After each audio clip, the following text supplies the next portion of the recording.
So, Argentina national team to Kerala.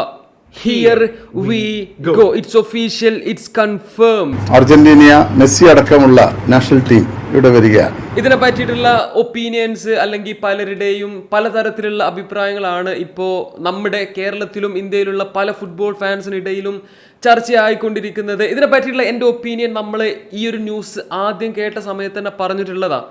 എൻ്റെ ഒപ്പീനിയനിൽ എന്തെങ്കിലും change ഉണ്ടോ ഇല്ല എന്നുള്ളതൊക്കെ ഞാൻ പറയാം. അതാണ് ഈ ഒരു വീഡിയോ. ബട്ട് അതിന് മുന്നേ guys 5 losses in a row for Man City. സിറ്റിയുടെ ഈ ഒരു ലോസിംഗ് സ്ട്രീക്കിന് തുടക്കം കുറിച്ച ടോട്ടനത്തിനെതിരെ 4-0 തോൽവി. കഴിഞ്ഞ വീഡിയോയിൽ ഞാൻ പറഞ്ഞു നമുക്ക് ഏത് മോശം സിറ്റുവേഷനിലും ഒരു പോസിറ്റീവിനെ കണ്ടെത്താം.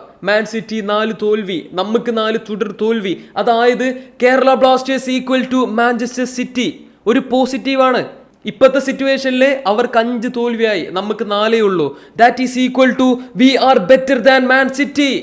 ഗൈസ് ഇത്രക്കുള്ളൂ ഫുട്ബോൾ എന്ന് പറഞ്ഞാൽ. മിക്കവാറും സിറ്റിനോട് നിങ്ങളെ മുന്നിൽ നടക്കാനല്ല നിങ്ങളെ ഒപ്പം നടക്കാനാണ് ഞങ്ങൾക്ക് ഇഷ്ടം എന്ന് പറഞ്ഞ് കേരള ബ്ലാസ്റ്റേഴ്സ് ചിലപ്പോൾ തോറ്റു എന്നൊക്കെ വരും. അതിലും നമ്മൾ പോസിറ്റീവ് കണ്ടെത്തണം. Al Haram lost, let's all of oh shit man, Al Nassr also lost. ഇതാ പറഞ്ഞത്, ഒരു കാര്യമില്ല. അൽ ഹിലാൽ തോറ്റു തന്നപ്പോൾ പോലും അൽ നാസറിന് അത് മുതലാക്കാൻ വയ്യ. കാരണം ഓല അതിന് മുന്നേ തന്നെ തോറ്റു.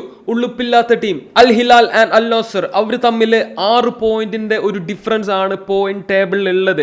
ബട്ട് അൽ ഇത്തിഹാദിന് ഒരു മാച്ച് കൂടെ കളിക്കാനുണ്ട്. ഈ മാച്ചിൽ, ഇന്നത്തെ മാച്ചിൽ അവർ ജയിച്ച അവരായിരിക്കും ഇനി ലീഗിലെ ടോപ്പേഴ്സ്. ഏകദേശം 57 അൺബീറ്റൻ ഡൊമസ്റ്റിക് മാച്ചസിന് ശേഷമാണ് അൽ ഹിലാൽ തോൽക്കുന്നത്. അതും 2 ഗോളിന്റെ ലീഡ് ബോട്ടിൽ ചെയ്തിട്ട് അവർ തോറ്റത് അൽ ഖലീജിനെതിരെ. ബൈ ദുബൈ ബോട്ടിലിങ്ങിന്റെ കാര്യം പറഞ്ഞപ്പോഴാ FC Barcelona drew versus Celta Vigo, അവരും 2 ഗോളിന്റെ ലീഡ് ബോട്ടിൽ ചെയ്തിട്ടാണ് സമനിലയായിട്ടൊക്കെ പോയത്. ഗൈസ് ഞാൻ ഒരിക്കൽ കൂടെ പറയാ, ഇതൊന്നും ഇന്റെ ജിങ്സിങ് അല്ല. ഓക്കെ, ഞാൻ ജിങ്സ് ചെയ്തതല്ല.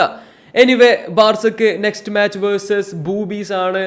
അതിലെന്തായാലും ഒരു ജയിച്ചോളും. ആക്ച്വലി ജസ്റ്റ് ഈ ഒരു മാച്ച് മാത്രമല്ല ബാർസലോണ ബോട്ടിൽ ചെയ്തത്, അവർക്കുണ്ടായിരുന്ന ലാലിഗയിലെ കംഫർട്ടബിൾ ആയിട്ടുള്ള ലീഡ് കൂടെയാണ്. മാഡ്രിഡിന് ഇനി 2 മാച്ച് പെൻഡിങ് ഉണ്ട്. അവർ ആ 2 മാച്ചും കൂടെ ജയിച്ച ലീഗ് ടേബിളിൽ ഒരൊറ്റ പോയിന്റിന്റെ ഡിഫറൻസ് മാത്രമേ അവർ തമ്മിൽ ഉണ്ടാവുള്ളൂ. അടുത്തതായിട്ട് എനിക്ക് നിങ്ങളോട് ഒരു കാര്യം തുറന്നു പറയണം. നിങ്ങൾക്ക് തന്നെ അറിയാം, ഞാൻ ഈ പറയുന്ന എല്ലാ മാച്ചസ് ഒന്നും ഞാൻ ലൈവ് ഇരുന്ന് കണ്ടിട്ടൊന്നുമല്ല അതിനെപ്പറ്റി പറയാറ്. കൂടുതലും ഹൈലൈറ്റ്സ് കണ്ടിട്ട് തന്നെയാണ്. എന്നാലും ഫുട്ബോൾ നടക്കുന്ന ഏകദേശം എല്ലാ കാര്യങ്ങളെ പറ്റിയിട്ടും എല്ലാ സ്റ്റാറ്റ്സിനെ പറ്റിയിട്ടും ഒക്കെ ഒരു അത്യാവശ്യത്തിന് നല്ല നോളജ് ഉള്ള ഒരാൾ, ഒരു ഫേക്ക് ബോൾ നോളജ് ഉള്ള ഒരാളെ പോലെ ഞാൻ ഇങ്ങനെ നിൽക്കുന്നത് എന്തുകൊണ്ടാന്ന് ചോദിച്ചാൽ, 1 ട്വിറ്റർ, 2 സോഫ സ്കോർ. ഫുട്ബോൾ വേൾഡിൽ നടക്കുന്ന ഏറ്റവും മൈന്യൂട്ട് ആയിട്ടുള്ള ഡാറ്റാസ് വരെ നിങ്ങൾക്ക് സോഫ സ്കോറിൽ അവൈലബിൾ ആണ്. ഈവൻ നമ്മുടെ ISL പറ്റിയിട്ടും നമ്മുടെ സ്വന്തം പ്ലേയേഴ്സിനെ പറ്റിയിട്ടുള്ള മൊത്തം ഡീറ്റെയിൽസ് ഈ ഒരു ആപ്പിൽ ഉണ്ട്. നിങ്ങൾ ഒരു ഫുട്ബോൾ ഫാൻ ആവുമ്പോൾ നിങ്ങളെ സംബന്ധിച്ച് അത്രക്കും യൂസ്ഫുൾ ആയിട്ടുള്ള ഒരു ആപ്പാണ്. നിങ്ങൾക്ക് എന്നെ പോലെ ഒരു ഫേക്ക് ബോൾ നോളജ് ഉള്ള ഒരാളെ പോലെ അഭിനയിക്കാം. പറ്റുന്നവരൊക്കെ താഴെ കൊടുത്തിട്ടുള്ള ലിങ്ക് വഴി ഈ ഒരു ആപ്പ് ഒന്ന് ഡൗൺലോഡ് ചെയ്യുക, ചാനലിനെ സപ്പോർട്ട് ചെയ്യാൻ വേണ്ടിയിട്ടും. ആൻഡ് നിങ്ങൾക്ക് യൂസ്ഫുൾ ആയിട്ടുള്ള ഒരു ആപ്പും കൂടെയാണ്. ഇനി നമുക്ക് ആ ഒരു കോൺട്രവേഴ്ഷ്യൽ അർജന്റീന ടു കേരള ആ ഒരു ടോപ്പിക്കിനെ കുറിച്ച് സംസാരിക്കാം. ആക്ച്വലി ഇത് ഒരു തരത്തിലും കോൺട്രവേഴ്ഷ്യൽ അല്ല. ഉള്ള കാര്യം പറഞ്ഞ ഫാൻസിന് മെസ്സി ആൻഡ് കോ കേരളത്തിലേക്ക് വരികയാണെന്നുണ്ടെങ്കിൽ ഓഫ് കോഴ്സ് മാൻ, നമുക്ക് എല്ലാവർക്കും മെസ്സിനെ കാണാനുള്ള ഒരു ചാൻസ് കിട്ടിയാൽ കിട്ടി, ഇല്ലെങ്കിൽ ഇറ്റ്സ് ഫൈൻ. ബട്ട് ഇവരെപ്പോഴും പറയുന്ന പോലെ ഇന്ത്യയിലെ ഫുട്ബോളിനെ വളർത്തുക, കേരളത്തിലെ ഫുട്ബോളിനെ വളർത്തുക എന്ന് പറഞ്ഞിട്ടാണ് ഇങ്ങനത്തെ ഓരോ സംഭവങ്ങൾ കൊണ്ടുവരുന്നത്. ലെറ്റ്സ് ബി ഹോണസ്റ്റ്, കേരളത്തിലെ ഫുട്ബോളേഴ്സിന് ഒരു തരത്തിലുള്ള ഗുണം ഇതുകൊണ്ട് വരാൻ പോണില്ല. അവര് വരും, കളിക്കും, പോവും, കുറച്ച് ദിവസം അതിന്റെ ആവേശവും കാര്യങ്ങളൊക്കെ ഉണ്ടാവും. അത് കഴിഞ്ഞാൽ അവിടെ നിന്നു, വേറെ പ്രത്യേകിച്ചൊന്നും നടക്കാൻ പോണില്ല. എനിക്കറിയാം ഇപ്പൊ കമന്റ് സെക്ഷനിൽ കുറെ ആളുകൾ ഉണ്ടാവും, ഈ CR7 ഫാൻ ആയോണ്ടല്ലേ മെസ്സിന്റെ പകരം CR7 ആണ് വരുന്നത് എന്നുണ്ടെങ്കിൽ ഈ ചാടിക്കളിക്കും. Bro no, okay, let's be real. ഞാൻ ഒരു ഫുട്ബോളറാണ്. ഐ മീൻ അത്ര വലിയ കളിയൊന്നല്ലെങ്കിലും ഫുട്ബോൾ കളിച്ചിരുന്ന ഒരാളാണ്. എനിക്കറിയാം എന്താണ് ഇവിടുത്തെ അവസ്ഥ എന്നുള്ളത്. ആൻഡ് ഇതിൻ്റെ ഒപ്പം കളിക്കണ നല്ല കുറേ പ്ലേയേഴ്സ് ഉണ്ട്. ഒരു പറഞ്ഞ് കേട്ടിട്ടുള്ള അറിവുണ്ട് എന്താണ് ആക്ച്വലി നമ്മുടെ സിറ്റുവേഷൻ. നമ്മുടെ നാട്ടില് 11s കളിച്ച് വളരാൻ, ഒരു പ്രൊഫഷണൽ ലെവലിലേക്ക് പോകണം എന്ന് ആഗ്രഹിക്കുന്ന പ്ലേയേഴ്സിനെ പ്രാക്ടീസ് ചെയ്യാൻ പോലും 11s മര്യാദക്ക് ഒരു ഗ്രൗണ്ട് ഇല്ല. ഇനി ഗ്രൗണ്ട് പോട്ടെ, 11സിന്റെ പോസ്റ്റുള്ള ഒരു പിച്ച് ശരിക്കില്ല. ഞങ്ങളുടെ നാട്ടിലുള്ള കോട്ടപ്പടി ആയാലും പയ്യനാടായാലും സീതി ഹാജി ആണെങ്കിലും ഏത് സ്റ്റേഡിയത്തിലും നമുക്ക് അത് കിട്ടണമെങ്കിൽ കുറേ കറങ്ങണം. ഓക്കെ, ഇനി കിട്ടിക്കഴിഞ്ഞാൽ മണിക്കൂറിന് 3500 രൂപ ഒക്കെ കൊടുക്കണം. നിങ്ങളൊന്ന് ആലോചിച്ച് നോക്കി, ഒരു വളർന്നു വരുന്ന ഒരു പ്ലെയറെ സംബന്ധിച്ച് അത് എത്രത്തോളം അഫോർഡബിൾ ആണ്, അല്ലെങ്കിൽ എത്രത്തോളം പ്രാക്ടിക്കൽ ആണെന്നുള്ളത്.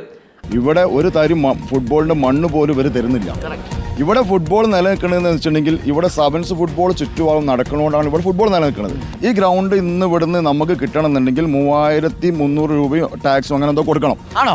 ഒരു മണിക്കൂർ നേരത്തിന്. ഒരു മണിക്കൂറിന് അടച്ചിട്ടുണ്ട് പ്രയോജനം. അതാണ് എനിക്ക് പറയാനുള്ളത്.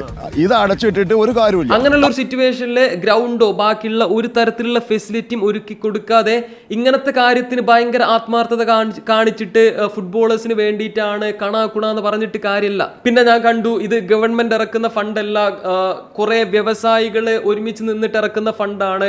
അവർക്ക് കൂടെ ഇതുകൊണ്ടൊരു ബെനിഫിറ്റ് ഉണ്ടാവും. അവരുടെ കയ്യിൽ നിന്ന് പർച്ചേസ് ചെയ്യുന്ന പോയിന്റ്സ് വെച്ചിട്ടാണ് ടിക്കറ്റ്. ആയിക്കോട്ടെ, അതിലൊന്നും ആർക്കും ഒരു കുഴപ്പമില്ല. ട്രേഡേഴ്സ് പ്രോഫിറ്റ് ഉണ്ടാക്കട്ടെ, അവർക്ക് ബെനിഫിറ്റ് ഉണ്ടാവുകയാണെങ്കിൽ ഉണ്ടായിക്കോട്ടെ, ഒരു കുഴപ്പമില്ല. ബട്ട് നിങ്ങൾ ഫുട്ബോൾ വെച്ച് ഒരു വലിയൊരു പദ്ധതി കൊണ്ടുവരുമ്പോൾ, ഇത്ര വലിയ പ്ലാനൊക്കെ നടത്തിയിട്ട് ആ ഒരു പ്രോഗ്രാം കഴിഞ്ഞിട്ട് ഇവിടെയുള്ള ഫുട്ബോളേഴ്സിന് ഒരു തരത്തിലുള്ള മെച്ചുണ്ടാവണില്ലെങ്കിൽ പിന്നെ അതുകൊണ്ട് എന്താ കാര്യം? പിന്നെ നിങ്ങൾ അച്ചീവ് ചെയ്യുന്ന ഒരു എൻ ഗോൾ എന്താ? നമ്മുടെ കോടതിയുടെ ഭാഗത്തു നിന്ന് വിമർശനങ്ങൾ ഉണ്ടായിരുന്നു. ഇവര് അർജന്റീന ടീമിനെ എങ്ങട്ടാ കൊണ്ടുവരാൻ ഉദ്ദേശിക്കണേ?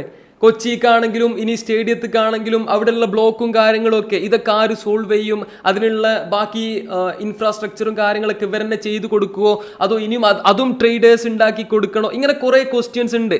ഇതിനുള്ള ആൻസേഴ്സ് ഒന്നും നമ്മുടെ മുന്നിലില്ല. ഐ മീൻ ഇറ്റ്സ് ഓക്കെ, കുറച്ച് ബ്ലോക്കും കാര്യങ്ങളൊക്കെ അന്ന് കുറച്ച് ദിവസം ആൾക്കാർ സഹിക്കാന്ന് വെക്കട്ടെ. പക്ഷെ ഈ താഴെയുള്ള ഫുട്ബോളേഴ്സ് അപ്പോഴും എന്താ ചെയ്യണ്ടേ? മാനത്തേക്ക് നോക്കിയിരിക്കേ. എഗെയിൻ അർജന്റീന, ബ്രസീലോ ആര് വേണമെങ്കിലും ഇങ്ങോട്ട് വന്നോട്ടെ.